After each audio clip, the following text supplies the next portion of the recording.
Welcome to the Look Good Move Well podcast. FBB banter. Oh, yeah. Today's episode brought to you by, I had the last one. I talked about The Bachelorette. What do you got this time? Well, I want you to tell the people about your move. Oh, well, that's... You got some big news in your life. Now I'm on the spot. Yeah, that's right. Yep. My family and I packed up our house and we moved about, I think it's like maybe like 5 miles away. It's not that far. Everyone thought you were moving to Texas. I know. I had a couple posts. They're like, we're moving. I didn't say where. It's like, where'd you move? Where are you going? But yeah, we didn't move out of state. We're still in Marin County. We're still here. I'm still at the lab. The FBB lab. At least for now. Probably for, the foreseeable future. I mean, hopefully for a long time. I don't really want to leave California. I like this area. But yeah, we moved into a home that is just a few miles away and a little bit more space for us. Mm-hmm. And it's got a really, I was very sad to be leaving the backyard of the old place because as anybody that's seen the transformation of that yard over the last few years, it really became this like very special place to me where it's like we have the workout space, we got the patio, we got the fake grass, we got the hot tub, we got the sauna. Everything was close. Got a lot of sunshine on that backyard, so that was sad to leave because it was such a big part of certainly the pandemic. I spent so many days out there with the kids, and but anyhow, our new house has a beautiful backyard. It's even it's not set up in the same way as the last one, so I'm gonna continue to create the vision of or manifest the vision of what that backyard could be. But we got plenty of workout space. We got plenty of sauna and cold plunge space and hot tub space, and it's got a really pretty view from the kitchen and the deck, which I grew up with a view kind of like that when I was little, and also we lived here. It's like we could see out the window from the kitchen, and it was kind of like you could see like the valley. Mm-hmm. And I definitely took that for granted as a kid. I didn't realize that was a big deal, and it's funny, my dad used to pull me over to the window almost like weekly, because in Mill Valley where I grew up, there's fog that comes in regularly from San Francisco, and the fog would roll over the hills. Anybody ever seen the fog rolling over the hills? It's a very special look. It's very beautiful. But when you're 8 years old, you're not really caring that much about it. My dad would say, "Hey, come over here, look at this with me," and he would make me stare at the fog rolling over the hill, which definitely got me over the years to appreciate, like, yeah, you know what? Like, I'm looking out over some open space. Like, that's a really, in a lot of like urban suburban areas, like you don't get that everywhere. That's a really special thing. And so since I moved out of my parents' house, like I haven't had that until just now we have this view from our kitchen or deck that kind of looks into a valley, and it's like there's this wooded area, and there's a giant redwood tree in our backyard that I swear it's got to be like a 200-year-old redwood tree. It's massive. It's the kind that you see it like in Muir Woods where you're like, whoa, that's like prehistoric. That's crazy. Yeah. But it's and it's like literally right in the middle of the yard. So very cool to have that. So we're mostly settled in. Couple boxes of stuff sitting around, but gotten a lot of really very sweet messages from people on social media congratulating us on the move, and it does feel like something really special that we all are getting to experience right now. Awesome. I'm really excited for you to have a nice big kitchen that we can film some awesome FBB nutrition content in. Yeah, it's ready. Yeah. The kitchen's a lot more camera friendly Yes. than the last kitchen. That's right. All of you who tuned in to the various YouTube series that I did in that old kitchen, I appreciate that. Feel like I was constantly ducking under a very obtrusive set of cabinets to try and... You worked out the filming angle like through the whole... Yeah. Thanks to Nate. But we'll be able to...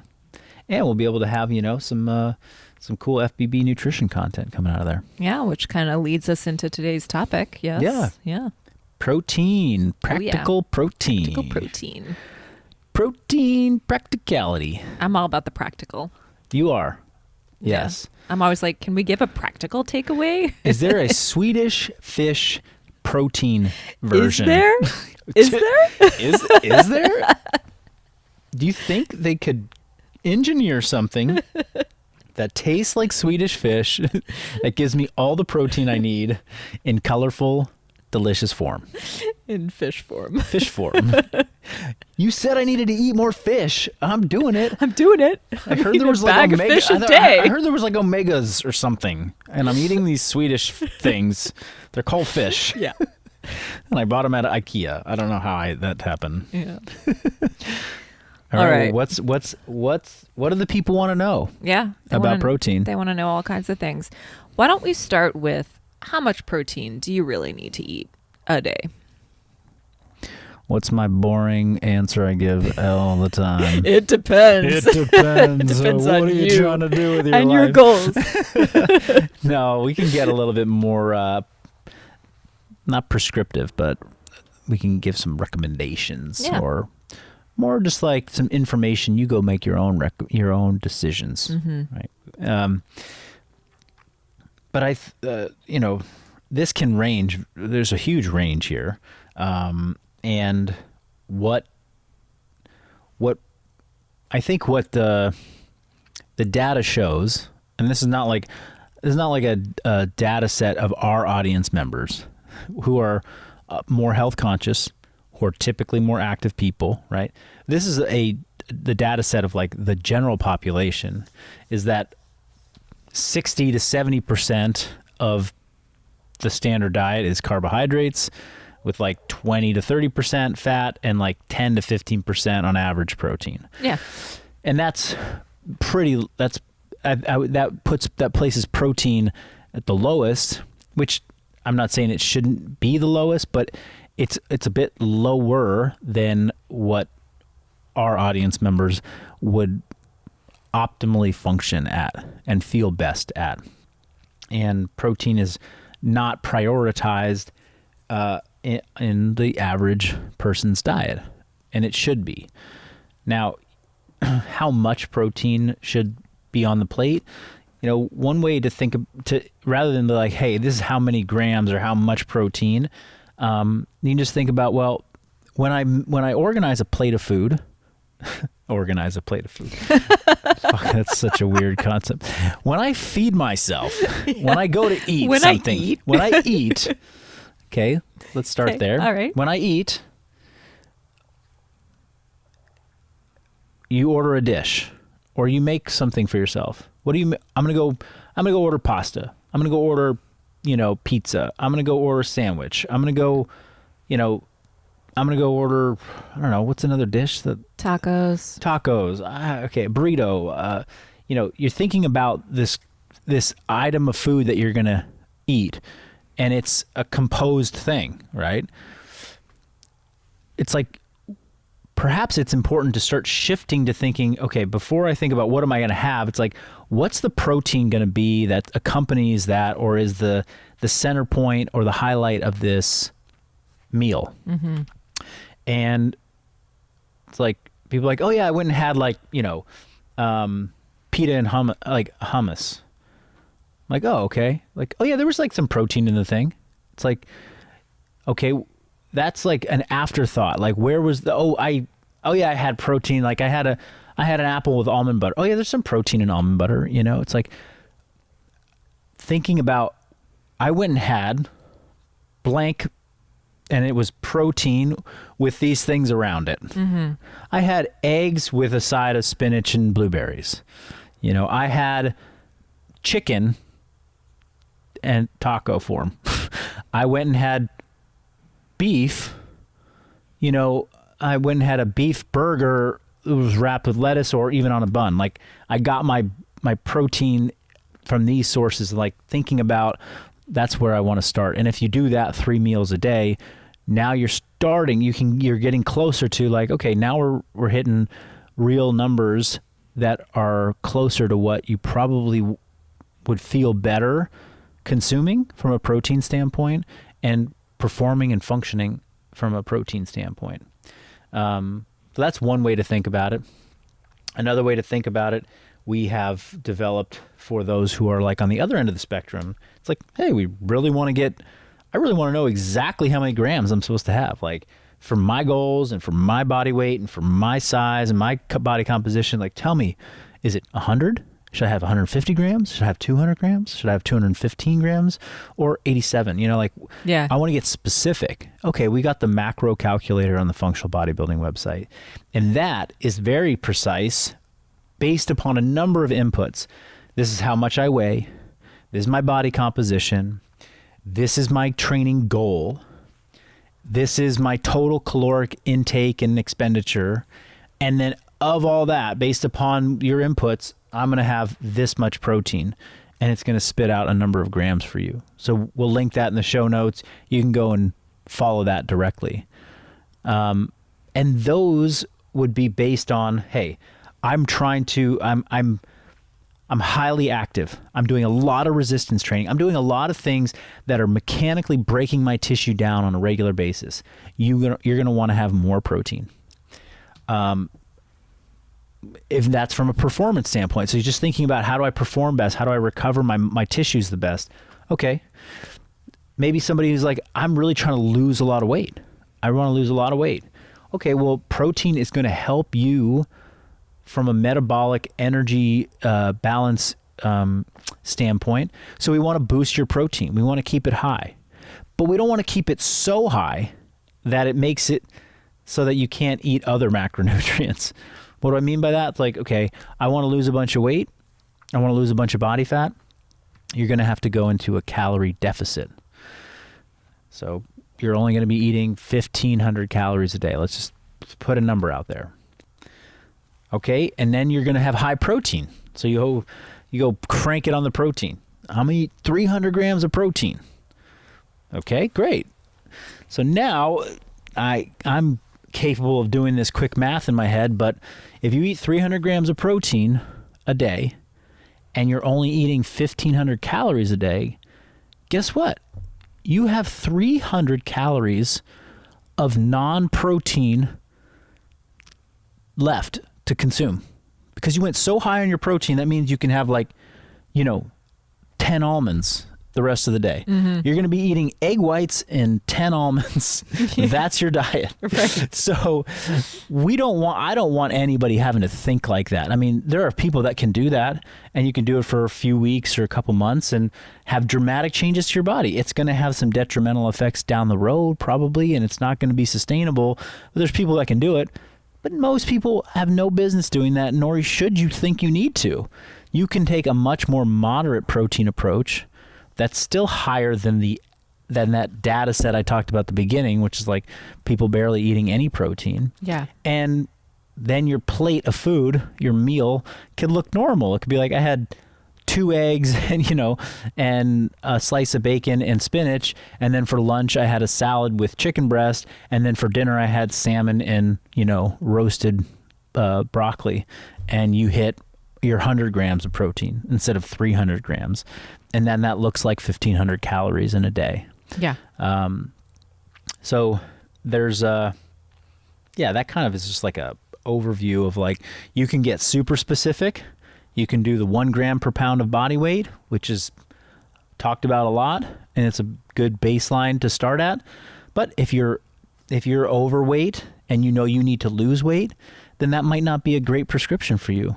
You might be better off trying to get 1 gram per pound of your ideal body weight. I weigh 300 pounds and I want to be 200 pounds.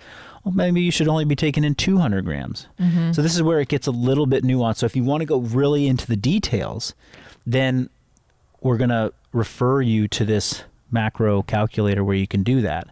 And then the final thing is like, people want to know how much is too much protein. And I have read, and I tend to agree with this. You do not want to go, I think the upper limit is 40% of your total calorie intake from protein. Beyond that, you're starting to overstress your body because protein is a difficult macronutrient to break down. It doesn't provide energy as well as carbohydrates and fat do.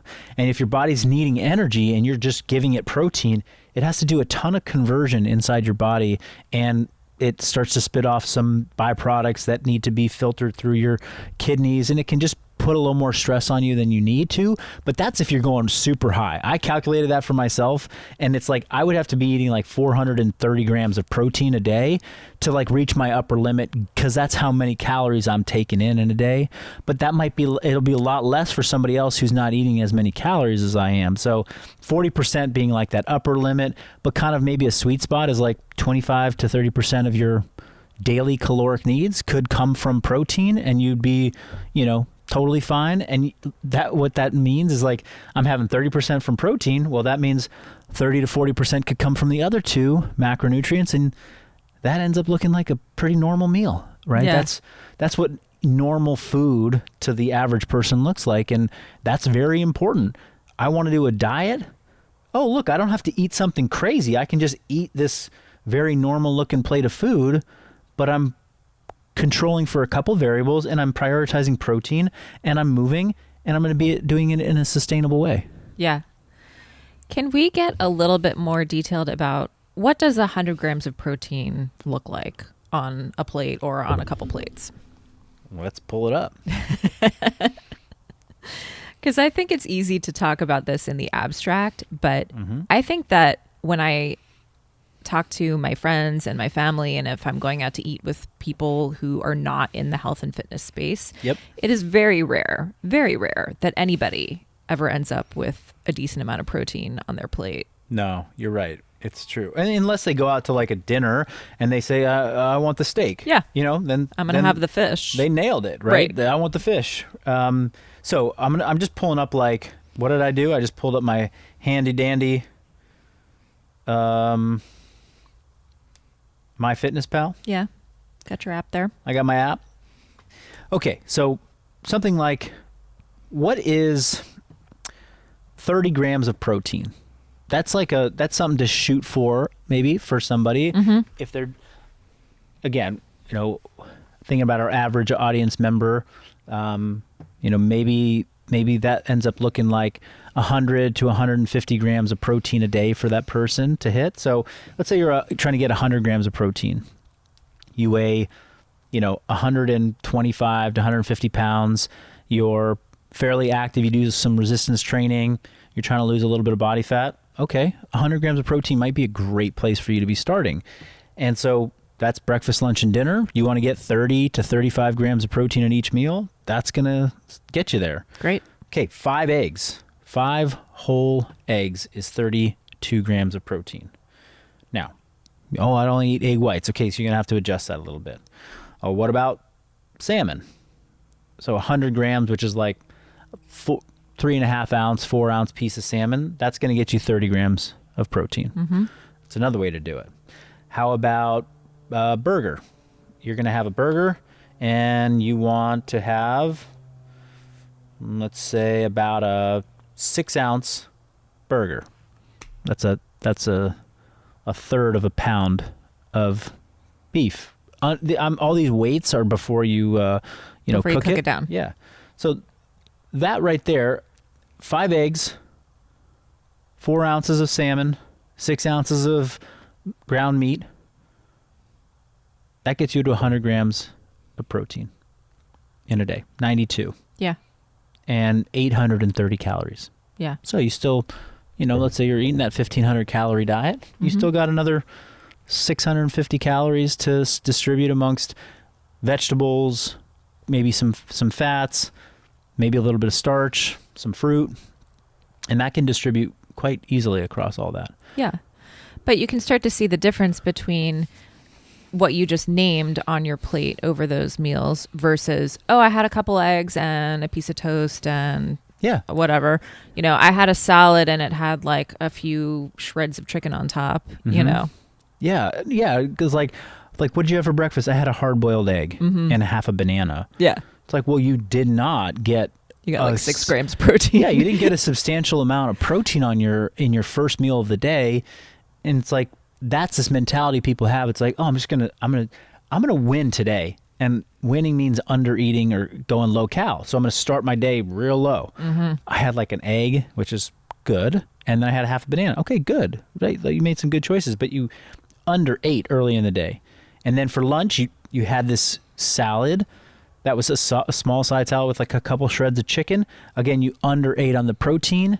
Now it's the afternoon. You're like, man, I'm really hitting the, I'm not doing so good. My energy's low. Oh, look at those chips right there. I'll have a couple chips. Just get a couple chips and then it'll be dinner. And a couple chips turns into the whole bag. And you're like, fuck, you know, and then the chips that you had do this whole blood sugar thing to you where you're like kind of dysregulated, and then like an hour and a half later it's like I got to prep for dinner, and then okay, I'm gonna just eat. I'm gonna have and then it's just a downward spiral into the evening. So we're talking about getting protein in at regular intervals in your day. Maybe go heavier on the morning time with your protein as a practical approach to like winning with protein. Makes a huge difference, especially if you do it consistently for like a month. Hit your if in a day you're going to have 100 grams of protein, that's your daily goal. Get 40% of that for breakfast. Get 40 grams at breakfast as opposed to 6 for breakfast and then 80 for dinner, or whatever you are going to try and do. Yeah. And it will change dramatically how you feel, how you think, your craving, your energy levels, and over time, your consistency with your food, which then results in better body composition and better performance. Yeah. Well, I don't want to have the protein conversation without addressing food quality. And this was one of the questions we got, which was, are all protein sources the same? They're absolutely not the same. And you can think about this from a couple different perspectives. I mean, there's a lot of ways to think about this, but I think ones that will resonate a lot with people is many protein sources that we're eating are, higher. They're from animals that are higher up the food chain, meaning that they consume either other smaller animals or they consume plants that they're designed to digest well, and they turn that into tissue, like muscle tissue, organs, fat. When you eat an animal, you're essentially eating all of the things that it ate and assimilated into its body over its lifetime. So if this animal that you're eating was eating really low quality stuff, or a really bad diet, or a diet that was like covered in pesticides and lots of synthetic compounds, and that they were pumped with antibiotics to keep them healthy because their diet was making them sick, then all of those elements, many of them, get concentrated into the animal that you're eating. So now you've been great about avoiding all of those things in your life because you buy organic produce, but then you bought this protein that was not organic and wasn't grass-fed, and it was kind of, it was the bargain buy, and now you just like took this consolidated packed full of like bad stuff and you just ate it. So that's one way to look at quality, is like there's certain proteins that are of higher quality because the source of protein itself wasn't eating a diet that was either it was not designed to eat, or it was full of pesticides and other synthetic compounds and antibiotics and things like that. The other way to think about this is that, from a quality standpoint too, is what the protein you're eating, the diet that animal lived on, can dramatically change what sort of other macronutrients accompany the protein that you're eating. So when you eat animal flesh or organs or some part of an animal, there's usually some protein and then there's some accompanying fat. You can have really lean pieces of meat that are like chicken breast where there's almost no fat in there. Or you can eat a ribeye steak that has a lot of fat. Now the fat isn't necessarily bad. If the animal was eating a diet that was like, that it's biologically, physiologically, meant to be eating to extract nutrients from. So in the case of like cows are supposed to eat grass, and when they eat grass, they stay healthier, and the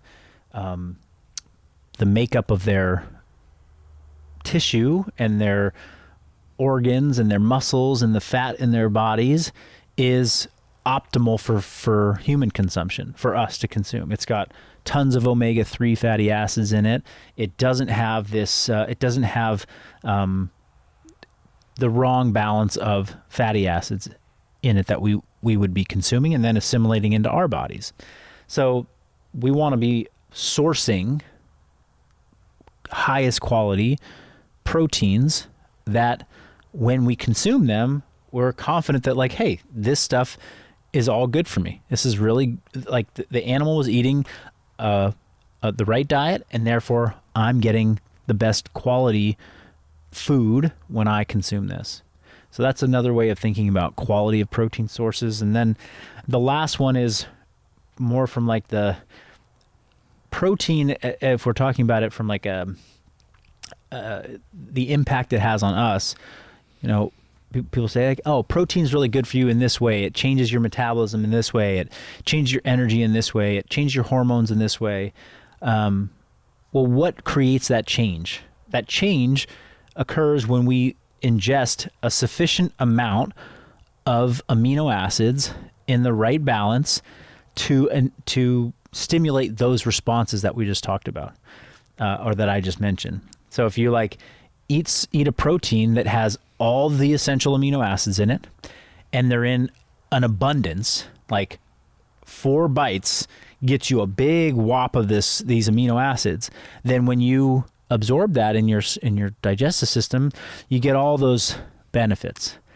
Now, if you eat something where you eat a giant bowl of this and you get a couple amino acids out of it, a very small amount, it's not going to have that same impact on your body. So that's like saying, hey, I could eat this giant bowl of quinoa and I could get 20 grams of protein out of it. You'd have to eat a massive amount of quinoa to get 20 grams of protein. Mm-hmm. Or I could eat these 2 ounces of ribeye over here, 3 ounces of ribeye, and get, the same 20 grams of protein with a full complement of amino acids. Like, okay, which one, and I'm not, this is just to say like biologically what happens when it gets inside of us is categorically different. So that's where people say like animal sources of protein are of higher quality. If we talk about, hey, the quality of what it does to our actual physiology when we digest it is different. And we're talking about the benefits of protein. Well, the benefits come from when we get that bolus of amino acids in a dense form. That's what changes the hormones inside of us, what gives us the change in energy, curbs our hunger for later, all those things. Yeah. And what's a quick take on protein powder? Obviously I'm not capable of doing a quick take on anything because I'm a wordy son.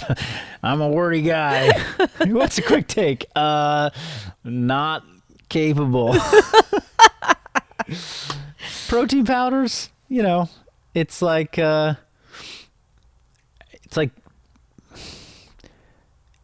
there's no like this is good, this is bad. It's like where are you doing today? And maybe the protein powder is a good next step. Yeah. Or hey, I'm only getting like it's a tool that we can use, and just like what we just talked about with terms of quality, there's good quality protein powders and there's poor quality protein powders. You can apply a lot of those same rules. You want to find something that's of great quality, meaning there's not a lot of additives to it. There's not a lot of extra sugar in it. It shouldn't have things like, fructose and maltodextrin and other things added to it necessarily. I would be careful to avoid things with like synthetic sweeteners in it. Fruity Pebbles flavor protein. Yeah, it might be might be a little much. Tastes amazing. And again, for the right person, it's like, hey, I've been drinking like, pop after workouts. Yeah. Like, okay, well, the Fruity Pebbles protein is probably a better choice for now, and then, okay, eventually we're going to get to like the grass-fed, grass-finished whey protein from New Zealand that's, sweetened naturally and, doesn't like light up all the sugar signals in your brain. And it's just kind of that might be even better. Yeah. And it's like, okay, well, and I'm trying to get 100 grams of protein. I've been eating 30 grams a day. Like, whoa, to add 70 grams of meat, eggs, fish, chicken to my day seems like a lot. It's like, oh, I understand. Let's try this smoothie with spinach, blueberries, and whey protein. Like, oh, I could drink that. Great. Let's get 30 more grams of protein that way. That's a tool to help you arrive at, a better feeling, a better you. Yeah. Awesome. Yeah. Well, we have a lot that we can add to this, which we will be doing soon in our practical protein guide that we are going to be releasing soon for Persist members. That's right. Yeah. We, so much more to come. And, it's funny because it's like one of the first lessons I ever learned in nutrition was like, eat more protein. And I learned it because it was like, I was a teenager and I wanted to like put on muscle.